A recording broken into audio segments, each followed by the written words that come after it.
কারখানার বিষাক্ত তরল বর্জ্যে প্রতিদিন দূষিত হচ্ছে রাজধানীর চারপাশের নদ নদী ও জলাধারগুলো।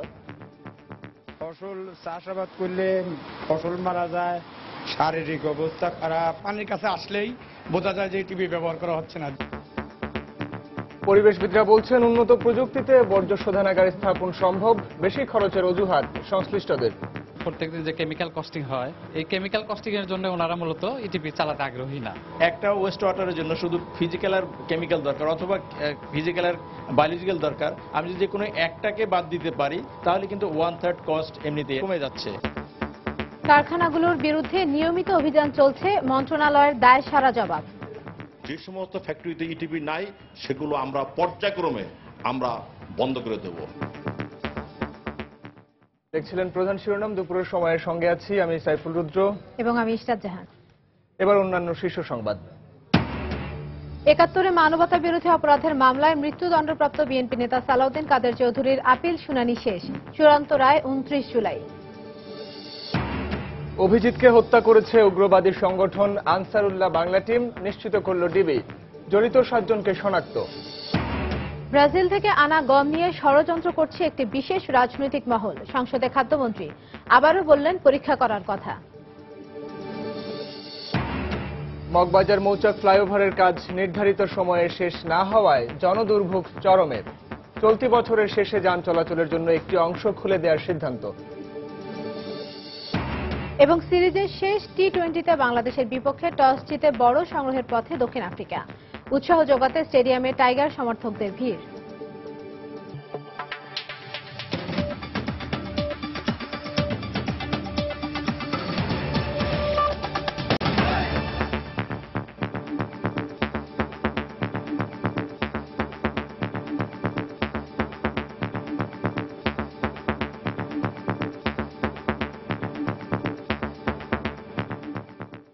একাত্তরে মানবতা বিরোধী অপরাধের মামলায় মৃত্যুদণ্ডপ্রাপ্ত বিএনপি নেতা সালাউদ্দিন কাদের চৌধুরীর আপিল শুনানি শেষ।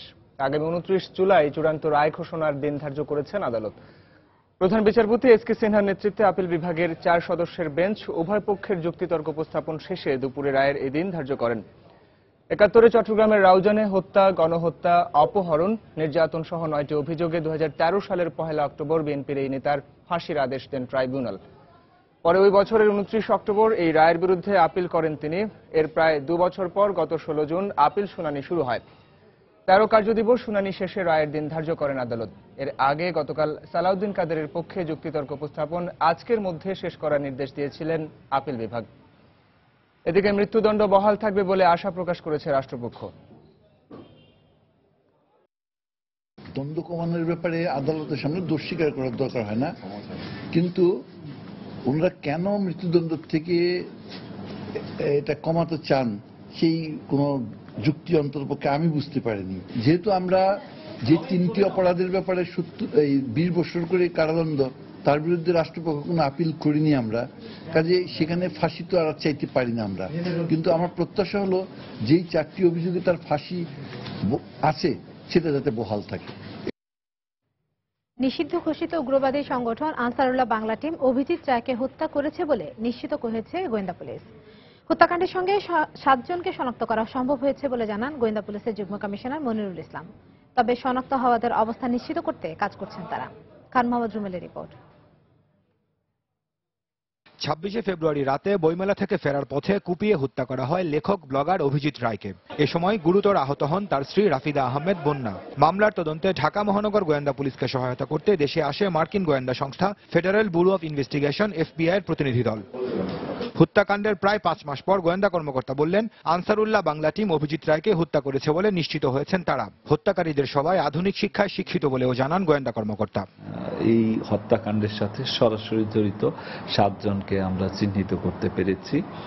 তো এই ৭ জনের সম্পর্কে সম্পর্কে আমরা নিশ্চিত হয়েছি যে তারা এই হত্যাকাণ্ডের সাথে জড়িত এবং আমরা আশাবাদী যে তারা গ্রেপ্তার হলে বাকি যতটুকু নিশ্চিত হওয়া প্রয়োজন সেটাও আমরা হতে পারবো। গোয়েন্দা কর্মকর্তা জানান, অভিজিৎ হত্যার অভিযোগে এর আগে গ্রেপ্তার শফিউর রহমান ফারাবী হত্যার সঙ্গে সরাসরি জড়িত না থাকলেও হত্যাকাণ্ড সংঘটনে প্ররোচনা দিয়েছিল।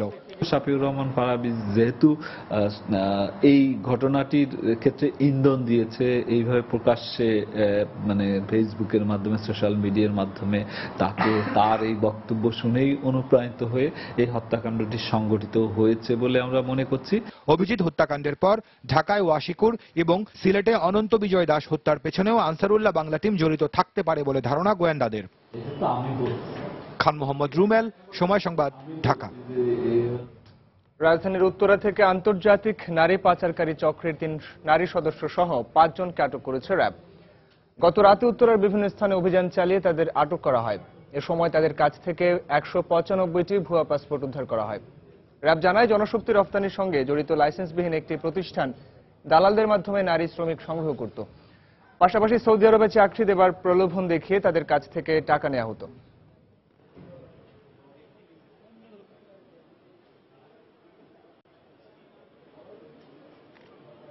তুরাগ থানার কামারপাড়াতে একটি ফ্ল্যাট ছিল, ফ্ল্যাট থেকে 9 জন ভিকটিমকে উদ্ধার করা হয় এবং সেখান থেকে পাচারের সঙ্গে সংশ্লিষ্ট একজনকে এবং উত্তরা 10 নম্বর সেক্টর থেকে একটি অফিস থেকে সর্বমোট 4 জনকে আটক করা হয়।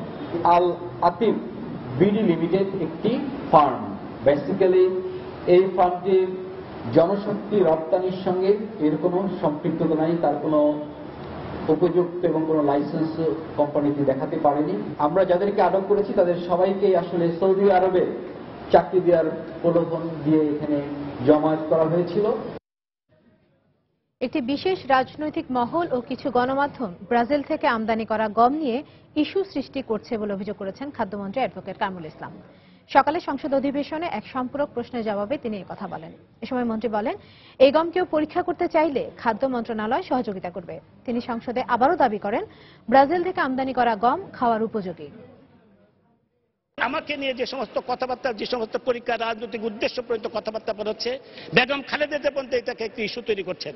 আজকে দেখবেন পত্রিকাগুলো কিন্তু বলছে এটা নিম্নমানের, পত্রিকাগুলো পড়ার চেষ্টা করছে, কিন্তু এটা তো ল্যাবরেটরি টেস্টে প্রমাণিত যে এটা যেই বিনির্দেশ অনুযায়ী আমরা এনেছি সেই বিনির্দেশ অনুযায়ী গমটা সাপ্লাই হয়েছে, এসেছে বাংলাদেশে, এটা এবং খাওয়ার উপযোগী। দেখতে গমটা দেখতে আসলে খারাপ, ব্রাজিলের গমটা দেখতে কেউ পছন্দ করবে না, উপর দিয়ে দেখতে পছন্দ করবে না, কিন্তু গুণগত মান তো ঠিক আছে। যে কোনো ব্যক্তি বা প্রতিষ্ঠান যদি এই গমের নমুনা নিয়ে তারা পরীক্ষা করতে চান, সহযোগে পরীক্ষা করতে না, আমি তাদেরকে সাহায্য করব। পুলিশের কাছ থেকে বা বিডিআরের কাছ থেকে এই পচা গম পেয়ে মানুষ অসুস্থ হয়ে পড়ছে, মরে যাচ্ছে, আমাদের ভাবমূর্তি ক্ষুণ্ণ হচ্ছে, এরকম কথাবার্তা কোনো চিঠিপত্র আজ পর্যন্ত আমি আমার স্বরাষ্ট্রমন্ত্রীকে আমি জিজ্ঞেস করছি, স্বরাষ্ট্রমন্ত্রী বলছেন না, এরকম চিঠি কোনো আমাদের কাছে আসে নাই। এক শ্রেণীর পত্রিকা এবং বিশেষ রাজনৈতিক দলগুলো উদ্দেশ্য প্রণোদিতভাবে এই সমস্ত অসত্য খবর পরিবেশন করছে। আগুন সন্ত্রাসের নেতৃত্ব দেয়া বিএনপি চেয়ারপারসন বেগম খালেদা জিয়াকে কোনোভাবেই ছাড় দেওয়া হবে না বলে মন্তব্য করেছেন তথ্যমন্ত্রী হাসানুল হক ইনু। দুপুরে সচিবালয়ে এক সংবাদ সম্মেলনে তিনি একথা বলেন। হরতাল অবরোধের নামে পেট্রোল বোমা দিয়ে মানুষ পোড়ানোর দায়ে আদালতে বেগম জিয়ার বিচার করা হবে বলেও মন্তব্য করেন তথ্যমন্ত্রী।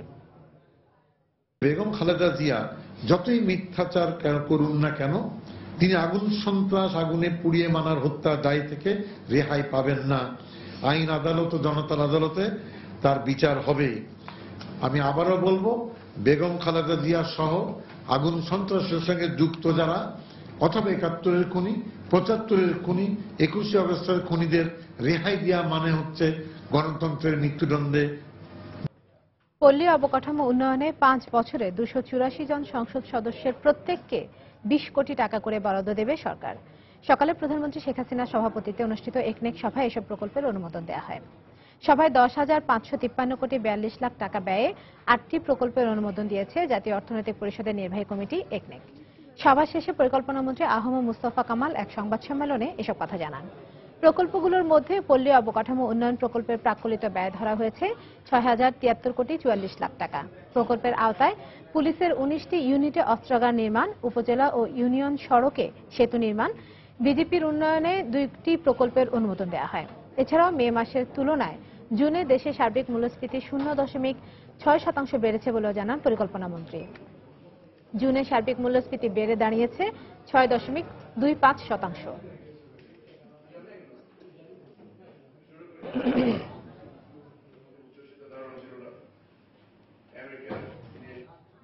সরকারি নানা পরিকল্পনা আর হুঁশিয়ারির পরও কলকারখানার বিষাক্ত তরল বর্জ্যে দূষিত হচ্ছে রাজধানীর চারপাশের নদ নদী ও জলাধারগুলো।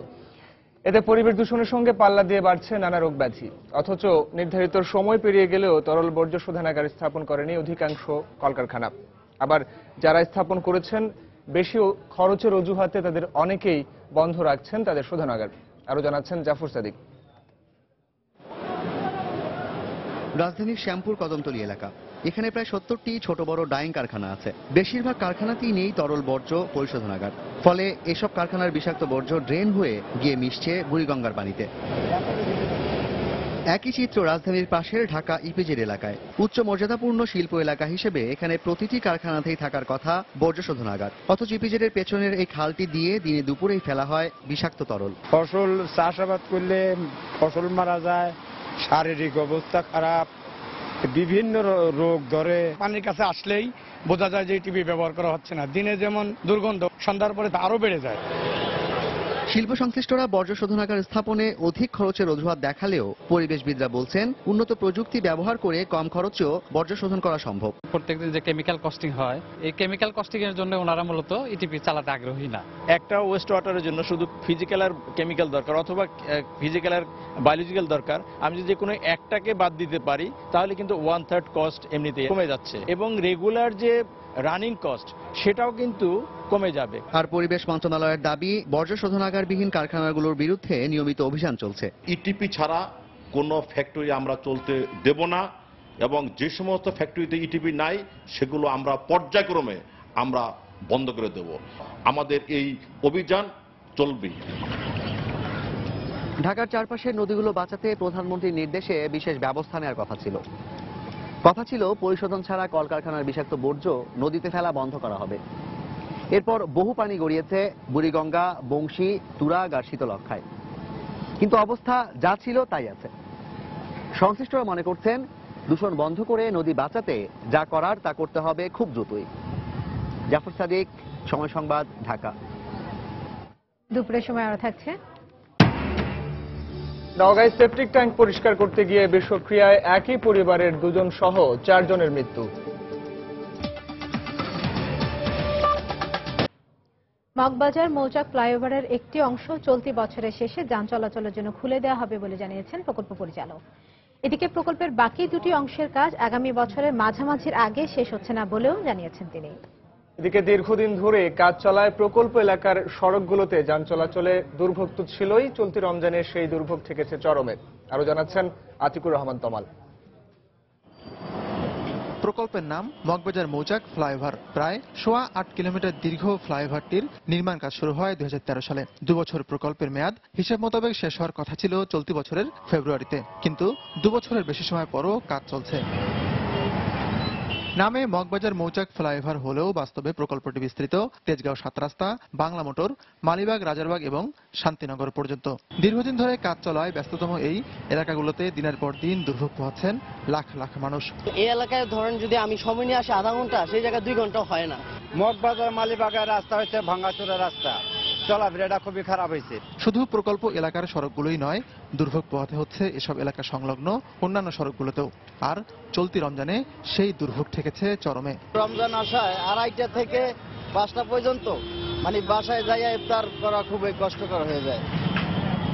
শুধু পথ চলতি মানুষই নয়, সমস্যায় আছেন রাস্তার পাশের ব্যবসায়ী কিংবা এসব এলাকার হাসপাতালের রোগীও স্বজনরা।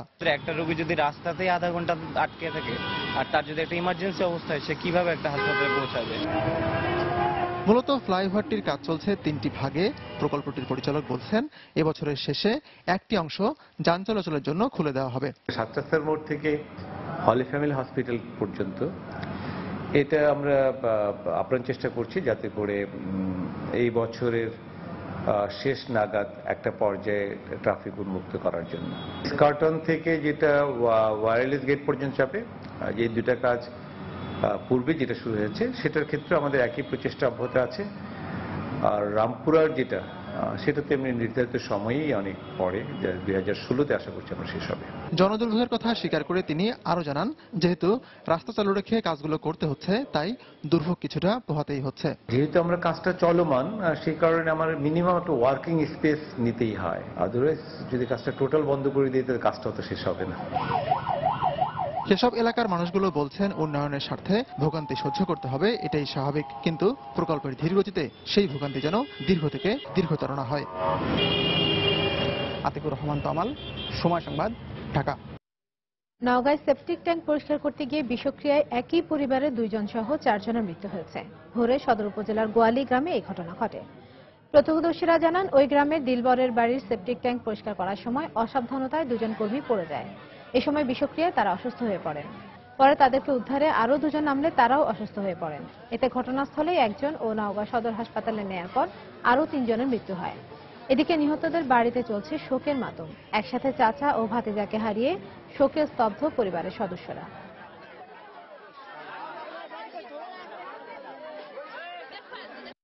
মিস্ত্রি নামার উঠেনি, তারপরে বাড়িওয়ালার পোলাবা নামছে, নামে উঠবে পানে, তারপরে আশেপাশে 2 জন নামছে, তারা ওঠেনি। অনেকে নামতে নিষেধ করছে, তারপরেও নামছে ওখানে, নামার পরেই জ্ঞান হারা ফেলেছে। ফেলার পরে মনে করেন যে হাউসের স্ল্যাব ভাঙার পরে, পাঁচি ভাঙার পরে ওখান থেকে উদ্ধার করা হয়েছে।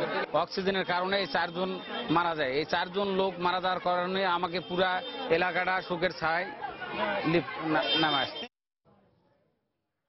গতকাল হেলে পড়া কক্সবাজার মৎস্য অবতরণ কেন্দ্রের ভবনটি ভেঙে ফেলার নির্দেশ দিয়েছে জেলা প্রশাসন। বেলা 12টার দিকে ঘটনাস্থল পরিদর্শন করে টেন্ডারের মাধ্যমে একটি ঠিকাদারি প্রতিষ্ঠানকে দায়িত্ব দেওয়া হয়। এদিকে ঈদের আগে এমন দুর্ঘটনায় চরম হতাশা দেখা দিয়েছে ব্যবসায়ীদের মধ্যে, আর তাই ব্যবসায়ীদের স্বার্থে বিকল্প ব্যবস্থা নেওয়ার দাবি জানিয়েছেন তারা। কক্সবাজার থেকে আরো জানাচ্ছেন সুজাউদ্দিন রুবেল। সোমবার রাতে মৎস্য অবতরণ কেন্দ্রের দ্বিতল ভবনটি হঠাৎ হেলে পড়লে ভবনের নিচের 15টি পিলার সরে যায়। এরপরই বন্ধ হয়ে যায় সব ধরনের কার্যক্রম। তবে অনেকেই ঝুঁকির মধ্যেই মাছ এবং নিজেদের প্রয়োজনীয় জিনিসপত্র সরাতে নিষেধাজ্ঞা অমান্য করেই ভবনের ভেতরে প্রবেশ করেন। এমনকি কক্সবাজার মহেশখালী নৌ রুটে চলাচল করছে ট্রলারও। উপরে অফিসের ভিতরে মালামাল আছে, আমরা বের হইলেও মালামাল এখন পর্যন্ত বের করতে পারিনি। মাছ তোলা, ওঠানামা তোলা, ব্যবসা করা অনেক কষ্ট হয়ে গেছে। আমরা যখন এখানে মাছ তুলতে না পারবো, আমাদের বউ বাচ্চা না খায়া মরবে। নৌযান চলাচল করছে, এটা তো কতটা ঝুঁকিপূর্ণ তারা নিজেরাও জানে না। এখানে মাছ ওঠানামা করতেছে, খুব ঝুঁকিপূর্ণ অবস্থায়, এই ব্যাপারে কোনো ধরনের প্রশাসনের নজরদারি নেই। এই অবস্থায় শিগগিরই ভবন ভেঙে বিকল্প ব্যবস্থা করার দাবি জানিয়েছে ফিশিং বোট মালিক সমিতি। বিল্ডিংটা ভাঙার পরে এখন যদি নতুনভাবে যদি বিল্ডিং করা হয় তাহলে ব্যবসায়ীরা বাঁচবে, নাহলে ব্যবসায়ীদের অনেক ক্ষতি হয়ে যাবে। এদিকে ঝুঁকিপূর্ণ ভবনটি ভেঙে ফেলতে ব্যবস্থা নেওয়ার কথা জানিয়েছেন জেলা প্রশাসক। টেকনিক্যাল ইকুইপমেন্টের মাধ্যমে বিল্ডিংটা অপসারণ করবে এবং ম্যানুয়ালি কোনো কাজ করবে না, এবং জানমালের যাতে ক্ষতি না হয়, এবং পাশাপাশি আমরা যাতে নদীটা আমরা যাতে রক্ষা করতে পারি, এই কার্যক্রমগুলি আমরা আজকে নিয়েছি। আমরা খুব দ্রুতই কাজ শুরু করব। 1965 সালে বাঁকখালী নদীর কোল ঘেঁষে এই মৎস্য অবতরণ কেন্দ্রটি নির্মাণের পর কোনো সংস্কার হয়নি। এ কারণে 2012 সালে জেলা প্রশাসন ভবনটি পরিত্যক্ত ঘোষণা করলেও ব্যবসায়ীরা সেখানে কার্যক্রম চালিয়ে যাচ্ছিলেন। সময় সংবাদ, কক্সবাজার। বাণিজ্য ঘাটতি কমাতে ভারত বাংলাদেশকে 2টি পণ্য ছাড়া সব ধরনের পণ্যের শুল্কমুক্ত প্রবেশাধিকার দিয়েছে বলে সংসদে জানিয়েছেন বাণিজ্যমন্ত্রী তোফায়েল আহমেদ। সকালে 10ম জাতীয় সংসদের 6ষ্ঠ অধিবেশনে এক সম্পূরক প্রশ্নের জবাবে তিনি এই তথ্য জানান। এ সময় তিনি বলেন, ভারতের সাথে বাংলাদেশের বাণিজ্য ঘাটতি খুব তাড়াতাড়ি দূর হবে না, তবে ট্যারিফ ও নন ট্যারিফ বাধা দূর করার চেষ্টা চলছে। ভারতের সাথে বাংলাদেশের বাণিজ্য ঘাটতি রয়েছে। ভারত আমাদেরকে তামাক এবং মদ ছাড়া সকল পণ্যের উপরে শুল্কমুক্ত প্রবেশাধিকার দিয়েছে। খুব তাড়াতাড়ি আমাদের এই যে বৈষম্য দূর হবে এটা সম্ভব না, কারণ ভারত আমাদের ইকোনমিকে কোনো কোনো ক্ষেত্রে সাপ্লিমেন্ট করে। সেই জন্য এই বৈষম্যটা কোনো ক্ষতি করে না, বরং আমাদের লাভ হয়। যে সমস্ত ট্যারিফ নন ট্যারিফ বাধা আছে সেগুলো ইতিমধ্যে আমরা দূর করেছি, এবং তারপরেও যেগুলো আছে আলোচনার মাধ্যমে আমরা সেগুলি দূর করব, এবং আমরা বরং আমাদের দেশের রপ্তানিকারকদেরকে অনুরোধ করব যাতে ভারতে আমাদের পণ্য বেশি করে রপ্তানি করে। একাদশ শ্রেণীতে দ্বিতীয় দফা ভর্তি কার্যক্রম শুরু হয়েছে আজ।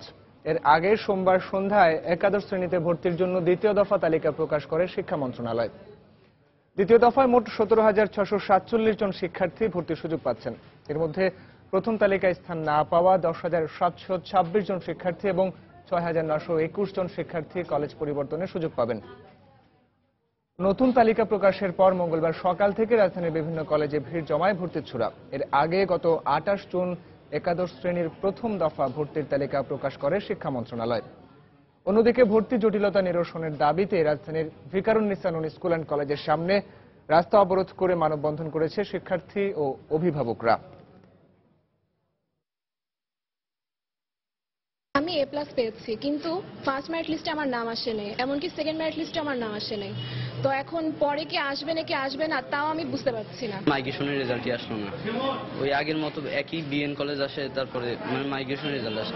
ফার্স্টবারে তো বোর্ড থেকে অনেক সমস্যা হয়েছে অনেকের কলেজ নিয়ে, তো সেকেন্ডবার সরকার আমাদেরকে বলছে যে বোর্ড আমরা সেকেন্ডবার অ্যাপ্লাই করতে পারবো।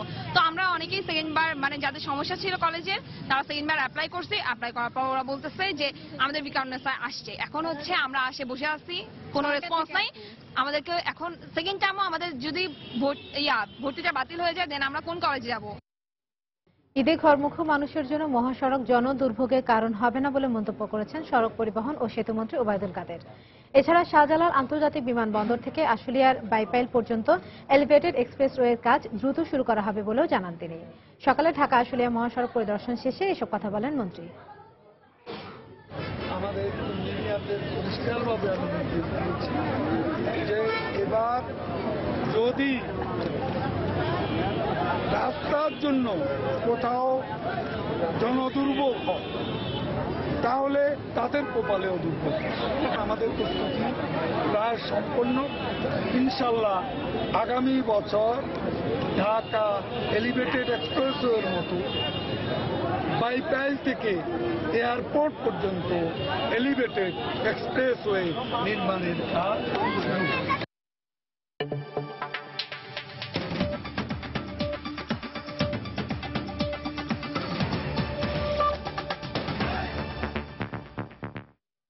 ইয়েমেনের রাজধানী সানায় হাউথি বিদ্রোহীদের লক্ষ্য করে সৌদি জোটের বিমান হামলায় সোমবার কমপক্ষে 42 জন নিহত হয়েছে।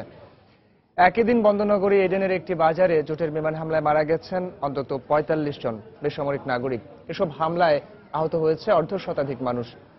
গণমাধ্যমের খবরে বলা হয় সোমবার ইয়েমেনের বিভিন্ন জায়গায় দফায় দফায় বিমান হামলা চালায় সৌদি জোট। সৌদি জোটের এই অব্যাহত হামলার মধ্যেই যুদ্ধবিরতির লক্ষ্যে হাউথি ও প্রেসিডেন্ট হাদি সমর্থকদের সঙ্গে আলোচনা চালিয়ে যাচ্ছেন ইয়েমেনের জাতিসংঘের বিশেষ দূত ইসমাইল শেখ আহমেদ। খুব শিগগিরই যুদ্ধবিরতির বিষয়ে আশা প্রকাশ করেছে ইয়েমেনের নির্বাসিত সরকার। শিয়া হাউথিরাও যুদ্ধ বন্ধের ইঙ্গিত দিয়েছে। হাউথিদের মুখপাত্র মোহাম্মদ আব্দুল সালাম ফেসবুকে এক পোস্টে জানান, অস্ত্রবিরতির বিষয় নিয়ে আলোচনা চালিয়ে যাচ্ছেন তারা। আকস্মিক শিলাবৃষ্টি ও ঝড়ে বিপর্যস্ত কানাডার কালগারি শহর। প্রত্যক্ষদর্শীরা জানান বৃষ্টির সঙ্গে সঙ্গে পড়তে থাকে প্রচুর পরিমাণ শিলা। মাত্র 10 মিনিটের ঝড় বৃষ্টিতে ভণ্ডুল হয়ে যায় কাউবয়দের জনপ্রিয় প্রদর্শনী ও উৎসবের আয়োজন। শিলাবৃষ্টি থেকে বাঁচতে পথচারীরা গাছপালা ও ছাউনির নিচে আশ্রয় নেয়। বৃষ্টি থেমে যাওয়ার কয়েক ঘন্টা পরও রাস্তাঘাট ও খোলা জায়গায় শিলা জমে থাকতে দেখা যায়।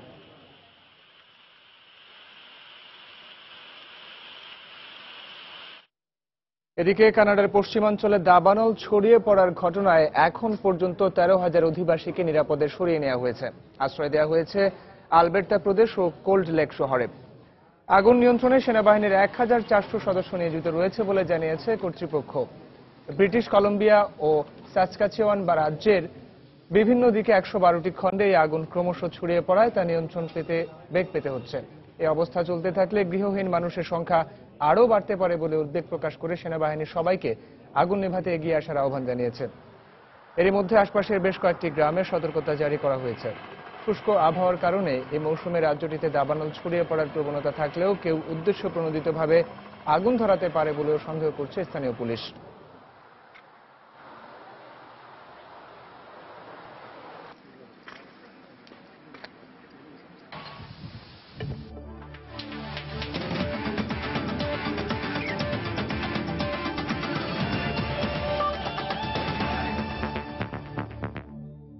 বাংলাদেশ দক্ষিণ আফ্রিকা টি-20 সিরিজ প্রসঙ্গ। ব্যাটসম্যানদের দাপটে স্বাগতিক বাংলাদেশের বিপক্ষে 169 রানের বড় সংগ্রহ পেয়েছে দক্ষিণ আফ্রিকা। প্রোটিয়াদের বিপক্ষে জয় পেতে আজ টাইগারদের গড়তে হবে টি-20 ফরম্যাটে দলীয় সর্বোচ্চ রানের রেকর্ড। প্রায় 8.5 রান রেটে জয়ের লক্ষ্যে দ্রুতই ব্যাটিংয়ে নামবে টাইগাররা। টস জিতে ব্যাটিংয়ের শুরুতে আগ্রাসী প্রোটিয়া উদ্বোধনী ব্যাটসম্যান ডিকক ও ভিলিয়ার্স। তাদের সামনে কিছুটা এলোমেলো হয়ে পড়েন টাইগার বোলাররা। আর উইকেটের সন্ধানে থাকা স্বাগতিক অধিনায়ক পরিবর্তন আনতে থাকেন বোলিং আক্রমণে, কিন্তু রানের পাগলা ঘোড়া ছোটান সফরকারী ব্যাটসম্যানরা। অবশেষে 95 রানে জুটি গড়ে ব্যক্তিগত 44 রানে ডিকককে ফিরিয়ে দেন স্পিনার আরফাজ সানি। এরপর উইকেটে থিতু হওয়ার আগে ডুমিনি ফেরেন নাসিরের শিকার হয়ে। ব্যক্তিগত 40 ও দলীয় 102 রানে ফেরেন মারকুটে ব্যাটসম্যান ডি ভিলিয়ার্স। এরপর রুশোর 6 বলে ঝড় 19 ও মিলারের অপরাজিত 30 রানের উপর ভর করে বড় সংগ্রহ পায় প্রোটিয়ারা। সফরকারীদের বিপক্ষে জয় পেতে টাইগারদের করতে হবে টি-20 ফরম্যাটে দলীয় সর্বোচ্চ রানের রেকর্ড।